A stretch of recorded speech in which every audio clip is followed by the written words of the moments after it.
කවදානට අද මොකක්ද දන්නවද කතා කරන්න හදන්නේ? ගොඩක් අයට තියෙන ප්‍රශ්නයක් තමයි වැඩක් කරන්න උවමනාව තියෙනවා. හිතේ තියෙනවා. හැබැයි ඔයා ඒක කල් දානවා. ඒකට අපි මොකද්ද කරන්න ඕනේ?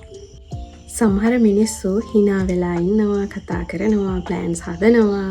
හැබැයි ඒක ඇතුලේ ඒගොල්ලන්ට කිසිම energy එකක් නැහැ. කොටින්ම කියනවා නම් වාට උදේට නැගිටින එකත් බරක්. වාට ඇවිල්ලා තියෙන message එකකට reply එකක් දාන එකත් බරක්. ඒ වෙලාවට වාට හිතෙනවා මං හරි කම්මැලි වෙලා. මට කිසි දෙයක් කරන්න හිතෙන්නේ නැහැ කියලා. ඒත් සමහර වෙලාවට ඔයා ඇත්තටම කම්මැලි නෙවෙයි. emotionally පොඩ්ඩක් ඔයා drain වෙලා ඉන්නේ. ඔයා හිත දේවල් plan කරද්දී ඒ දේවල් සිද්ධ වෙන්නේ නැහැ කියලා ඒකත් එක්ක struggle කරද්දී ඔයා නොදැනුවත්වම ඔයාගේ plans, ඔයාගේ goals silent වෙලා යනවා. තැනක් එනවා ඔයාට ඒ වෙනුවෙන් අඬන්න හිතෙන්නේ නැහැ. ඔයාට ඒක දැනෙන්නේ නැහැ. අඩු ගන්න ඔයාට ඒක ගැන හීන දකින්නවත් හිතෙන්නේ නැහැ. ඒකටත් ඔයා කම්මැලි වගේ දැනෙනවා.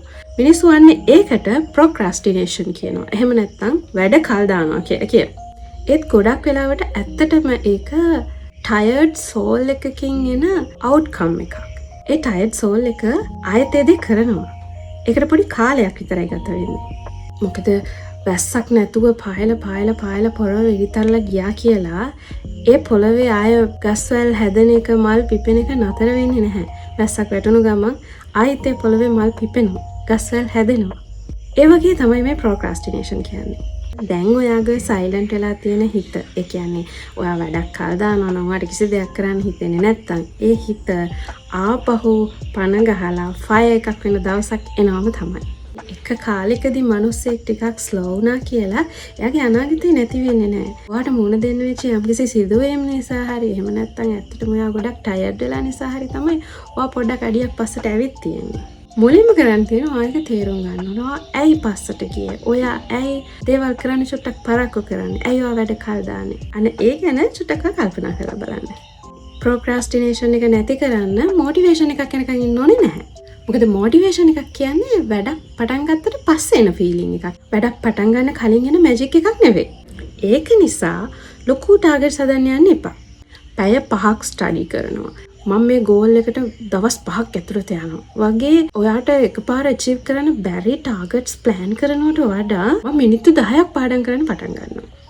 මේ goal එක කොයි දවසේ මට achieve කරන්න පුළුවන් වෙයිද දන්නේ නැහැ. හැබැයි මම මේක පටන් ගන්නවා. අන්න ඒ වගේ පොඩි තැනකින් පටන් ගන්න. ඔයා ඇඳට වෙලා නිදාගෙන උදේ පාන්දර නැගිටපු ගමන් ලයිෆ් එක ෆික්ස් කරන්න ප්ලෑන් කරන්න එපා.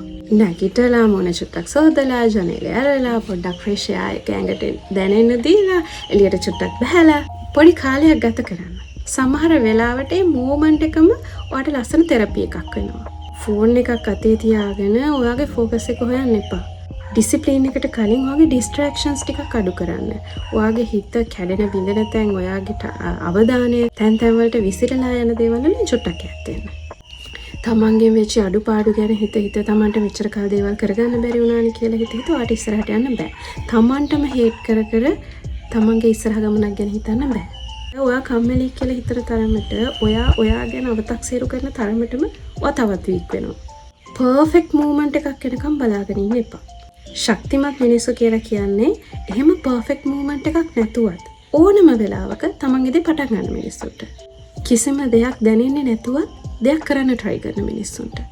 අනාගතයක් පේන්නේ නැති තැනක වුණත් තමන් ආස දේවල් තමන්ට ළඟා කරගන්න යම් තැනකින් පටන් ගන්න මිනිස්සුන්ට. ඔයාගේ දවසක්, ඔයාගේ අවුරුද්දක්, ඔයාගේ අවුරුදු 2-3ක්, ඔයාගේ අතීතයක් වේස්ට් වුණා කියලා ඔයාගේ අනාගතය වේස්ට් වෙන්න දෙන්න එපා. ඊළඟ මොහොත කියලා කියන්නෙම ලයිෆ් එක රීස්ටාර්ට් කරන්න තියෙන ලස්සන chance එකක්. මතක තියාගන්න අමාරුම පොයින්ට් එක තමයි පටන් ගන්න එක. පටන් ගත්තට පස්සේ ඔයාට ඕන දේ ඔයා ළඟට එනකන් ඔයා හිමීට ඒකට මූව් වෙන්න පටන් ගන්නවා. ඉතින් කොච්චර අමාරු නේද? කොතනින් හරි පටන් ගන්න. ඔයාට මේ දේ කරන්න පුළුවන්. එහෙනම් මං ගිහින් එන්නම්. පරිස්සමින් ඉන්න. බයි.